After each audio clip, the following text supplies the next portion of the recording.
take a close look at that sparkling white powder dissolving in your morning teacup. Today it is cheap. It is harmless. It is free on every dining table, resting obediently in dusty glass bowls. But do not let that false purity deceive you. Hidden behind that soothing sweetness on the tip of your tongue is one of the darkest, bloodiest, and most frantic chapters of human history. There was once an era when this substance was more dangerous and addictive than any opium.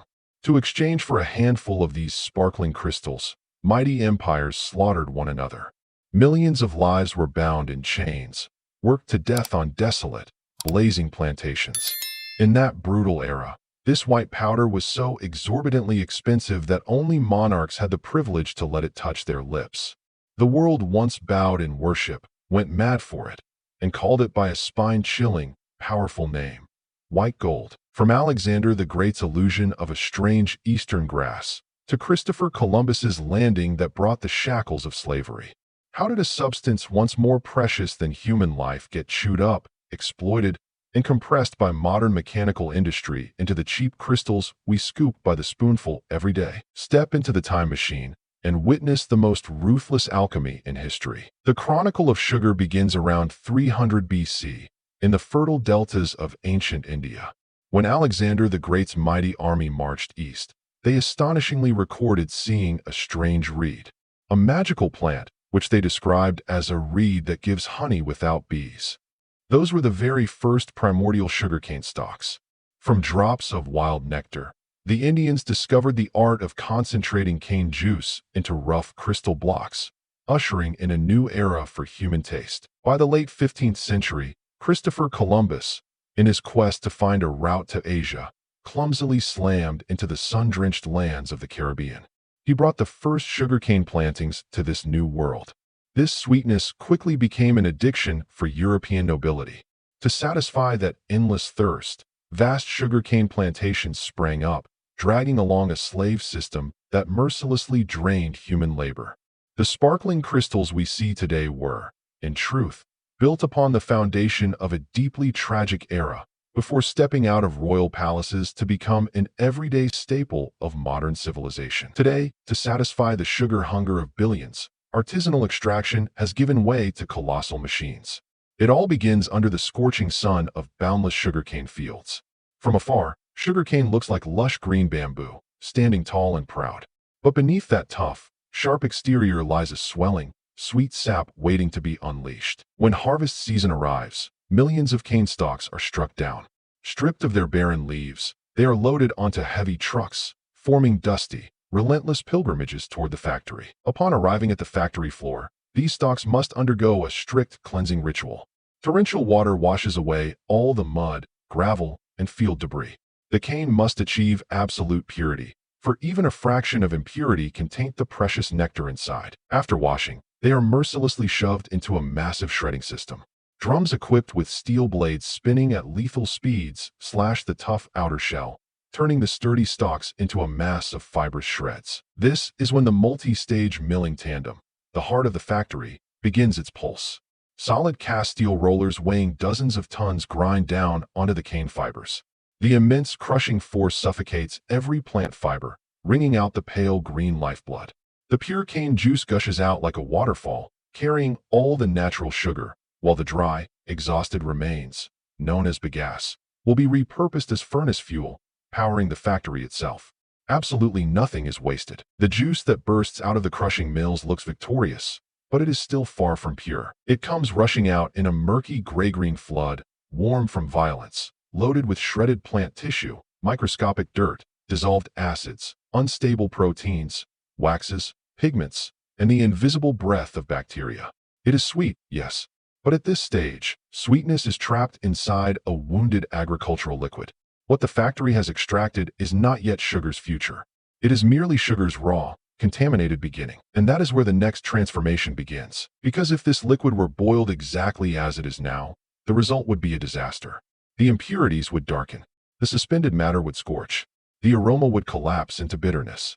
The syrup would become muddy, unstable, and ruined before a single crystal could ever be born. So before sugar can be created, the juice must first be disciplined. It must be cleaned not with gentleness, but with chemistry, heat, timing, and industrial control. This is the moment where the factory stops feeling like a farm and starts feeling like a laboratory built for extraction. The freshly pressed juice is driven into towering reaction vessels. Pipes throb. Pumps force the liquid forward. Metal chambers swallow the stream whole. And inside those chambers, the first correction is introduced: sulfur dioxide gas. The gas enters like an unseen intruder. It threads through the murky juice, bleaching it, suppressing microbial growth, and slowing the decay that would otherwise begin the instant the cane is cut. It is a quiet intervention, but a ruthless one. The factory is already fighting the clock. Sugarcane juice is alive with instability. Leave it alone, and it starts changing, fermenting, breaking down, turning against itself. So the factory does not wait. It attacks first. Then comes the second agent. More important, more physical, more decisive. Milk of lime. It sounds harmless, almost gentle. But here, milk of lime is not a comfort. It is a weapon of separation, a chemical judge. When it enters the juice, the entire internal balance of the liquid begins to shift. Acidity changes. Suspended particles lose their freedom. What once drifted invisibly through the stream starts to collide, bind, and gather. And then the heat rises. Inside massive clarifiers and boiling vessels, the temperature is carefully brought upward. Not wild heat, not chaos, controlled heat. The kind that reveals structure by forcing hidden things to show themselves. Under that heat, the lime begins doing its real work. It acts like an invisible magnet, grabbing onto fine impurities, pulling together plant fragments, dirt, colloids, and unstable organic material into larger, heavier masses. The liquid is no longer just being warmed. It is being forced to confess. What was once dispersed becomes visible. What was once hidden becomes weight. The filth begins to gather into dense brown-gray mud, thick enough to sink, heavy enough to separate from the sweetness above it. And slowly, beautifully, the layers divide. At the bottom of the vessel, the mud settles like a graveyard of everything the factory no longer wants. At the top, something astonishing appears. A clean amber liquid begins to emerge. Not white, not crystal, not final, but purified enough to move forward. The transformation is almost shocking. A filthy agricultural fluid that moments ago looked like swamp runoff now glows with a translucent golden clarity. It looks calmer, more controlled, less like a wound, more like a substance that can survive the next stage of punishment. The clear juice is carefully drawn off from above, separated from the heavy sludge below. The dirt stays behind. The sweetness escapes upward. That is the real miracle of this stage. Not that the factory makes sugar, but that it first learns how to isolate value from contamination. It pulls sweetness out of mud, order out of chaos, future out of waste. But purification alone is not enough. Because even now, the juice is still too watery, too loose, too free. Sugar cannot crystallize inside a thin river. The liquid must be pushed towards saturation. It must be forced into a state where it can no longer comfortably hold what it carries. So now the factory begins one of its cruelest acts. It starts executing the water. The clarified juice enters a line of massive vacuum evaporators, huge industrial vessels designed for one purpose: to remove water without destroying the sugar dissolved inside it. Under ordinary boiling conditions, such heat would be too brutal. The liquid could scorch, flavor could degrade, color could darken too quickly. So the factory changes the environment itself. Pressure is lowered, and by lowering the pressure, the boiling point falls with it. Now the water can be driven off more efficiently, more gently, and far more intelligently. Inside these chambers, steam hisses through metal surfaces. Heat transfers across steel walls. The juice circulates again and again, each pass leaving it heavier than before. Vapor rises. Condensate forms. Water escapes in enormous quantities.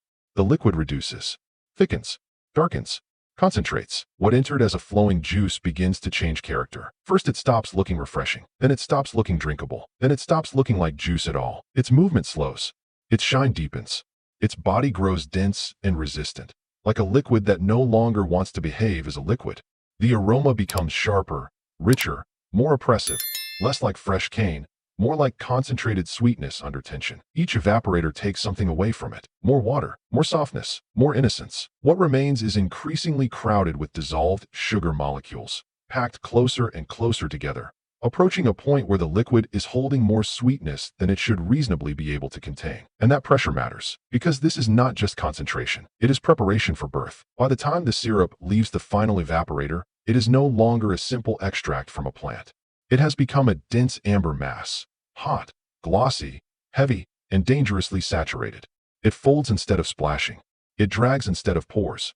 It gleams with a kind of industrial tension, as if the entire liquid is waiting for permission to change form. This is the state the factory was building toward all along. The fields are gone. The mud is gone. The shredded fiber is gone. The wasted water is gone. Now there is only syrup and possibility. Because the next stage will no longer be about cleaning. It will be about creation. The syrup has been purified. The liquid has been disciplined. The sweetness has been compressed to its threshold. And now, at last, it is ready to do what all of this machinery, chemistry, and heat have been preparing it for, to begin turning into crystal. By the time the syrup leaves the evaporators, it is no longer calm. It has become crowded, pressurized, unstable with sweetness. Every drop is carrying more dissolved sugar than it can comfortably hold.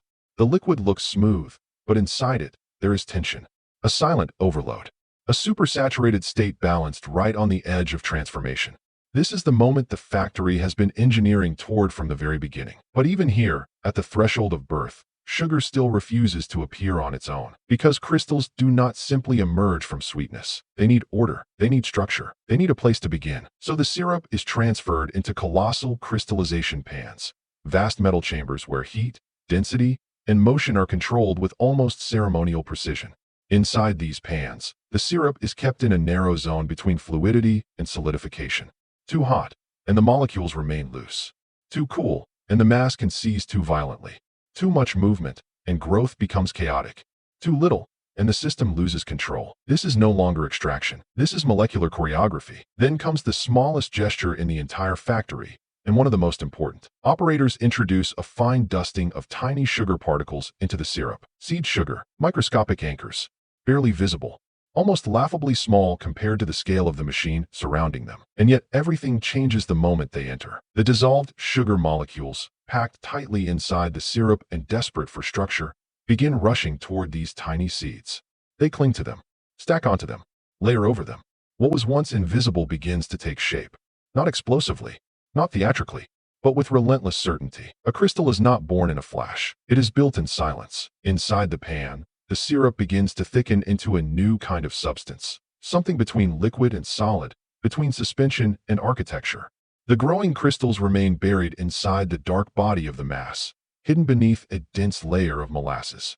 It is a strange and beautiful contradiction, bright, geometric bodies forming inside a swamp of darkness. The factory calls this mixture mask white, and it is one of the most dramatic states in the entire process. It does not flow like juice. It does not pour like syrup. It heaves. It folds over itself with a slow, resistant weight, as if the liquid is struggling to carry the solid future forming inside it.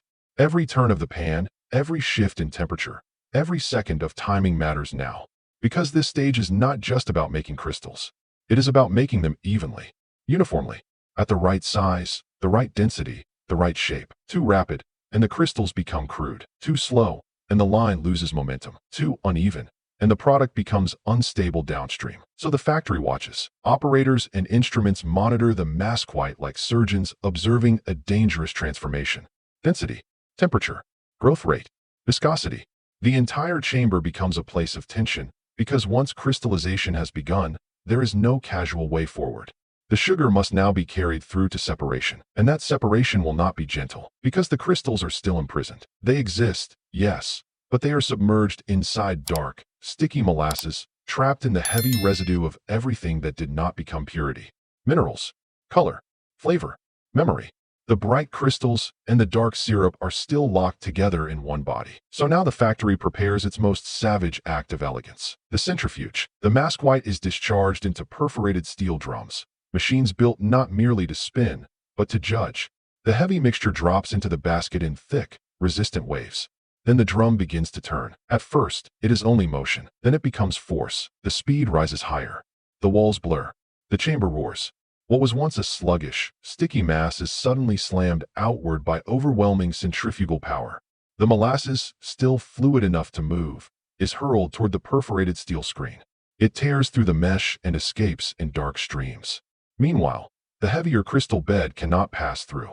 It is pinned hard against the drum wall, held in place by pure rotational violence. This is one of the most brutal visual contrasts in the whole factory. Darkness flying outward, light staying behind. The molasses whips away like a storm drain, emptying a night-colored flood. The crystals remain, pressed tight, exposed more with every second of spin. Sometimes a controlled wash, steam, or hot water. is introduced to strip away the final sticky films still clinging to the crystal surfaces. But even this must be done with precision. Too much washing, and the sugar begins to dissolve. Too little, and the dark residue remains. So even here, in the middle of mechanical violence, the process is still ruled by restraint. Then the spin begins to slow. The roar weakens. The vibration softens. The machine comes back down from tornado speed. And when the centrifuge opens, the transformation is complete. Inside the drum, pressed against the steel wall, are tens of thousands of newly revealed crystals glowing in a radiant golden brown hue. Warm, damp, raw. Not yet the blinding white sugar of industrial perfection, but something more honest, more primal. A form of sugar that still carries the shadow of the cane. This is raw sugar. For some parts of the world, raw sugar is already enough. Its warm golden brown color feels honest. Its faint trace of molasses feels alive. Its flavor still carries a memory of the cane field, the mill, the heat, and the dark syrup that once held it captive. In that form, sugar still looks like something that came from a plant, something that passed through force, but not total erasure. But the modern industrial world asks for something else. It does not merely want sweetness. It wants visual innocence. It wants crystals so pale, so dry, so uniform, that they appear untouched by history. It wants sugar that looks clean enough to trust without thought. Sugar that does not remind the eye of mud, plantations, smoke, labor, or blood. Sugar that has been refined so completely, it almost appears to have created itself. And so the raw crystals must pass through one final surrender. They enter the refining stage. Here, the goal is no longer simply to separate crystal from molasses. That battle has already been won. The goal now is more obsessive, more aesthetic, more modern. The factory must strip away the very last shadows still clinging to the sugar surface. Any remaining tint, any stain of brownness, any faint residue that still speaks of origin. This is where carbon decolorization begins. The raw sugar is often redissolved into a liquid stream once again, because surface cleaning alone is not enough. To make the whiteness absolute, the process must go deeper. The crystals must briefly lose their identity so they can be rebuilt in a more perfect image. Dissolved back into liquor, the sugar moves through a system of filtration and decolorizing media. Carbon-based beds capture the lingering color compounds. Dark molecules are trapped. Residual impurities are stripped away. The syrup grows clearer, brighter, lighter. It is not a dramatic stage in the way the centrifuge is dramatic. There is no tornado, no violent roar, no storm of molasses ripping through steel. This stage is colder than that, more clinical, more absolute. The factory is no longer fighting mud. It is fighting memory. Every trace of brown is treated like a defect. Every hint of the cane's original identity is treated like something unfinished. Every whisper of color must be removed until the product reaches the industrial ideal. White granulated sugar, visually neutral, globally recognizable, and ready to disappear into every kitchen without resistance. And that is the strange final irony of refinement. The closer sugar moves toward the form most people call pure, the further it moves from looking like the plant it came from. At last, the refined liquor is driven once again toward crystallization, and the familiar white granules begin to emerge. Not golden, not warm, not smoky, white, dry-looking, sharp-edged, uniform. The version that dominates supermarket shelves and restaurant tables. The version that sits inside paper packets, glass jars, and bulk sacks across the planet. The version so ordinary that most people never pause to imagine the violence, chemistry, and machinery required to make it appear so calm. But even here, at the threshold of completion, the crystals are still not safe. They are vulnerable to one final enemy. Moisture. Freshly refined crystals can still carry traces of surface dampness. And dampness is dangerous in a world that demands precision. Moist sugar clumps. It binds. It hardens. It loses its free-flowing grace. So before sugar can be released into the world, the factory must perform one last act of discipline. It must dry the crystals completely. The damp sugar is fed into slowly rotating drying drums, large cylindrical bodies where motion and hot air work together with patient efficiency. Inside, the crystals tumble and cascade in glittering waves. Currents of heated air sweep through the chamber, lifting away the most fragile remaining moisture. This is not the aggressive destruction of the mills or the violent judgment of the centrifuge. It is a finishing process, a long exhale, a controlled removal of the last weakness that could ruin storage, transport, and shelf life. The sugar moves as if it has become weather. It falls, it lifts, it slides, it shimmers. Each crystal rubs against the next in an endless soft avalanche of mineral brightness. The warmth dries them. The turning drum keeps them from settling. The air carries the moisture away. Slowly, what entered the system as vulnerable damp granules emerges as something stable, free-flowing, clean, and ready for the long industrial journey ahead. Now the crystals no longer cling to one another. Now they run. From the drying stage, sugar begins its final descent through conveyors, chutes, hoppers, and measuring systems. Sensors monitor flow. Metal surfaces guide the glittering stream. What was once ancient cane in a tropical field now moves like a controlled white river through the final machinery of modern packaging. And this stage matters more than it seems, because packaging is not just a convenience.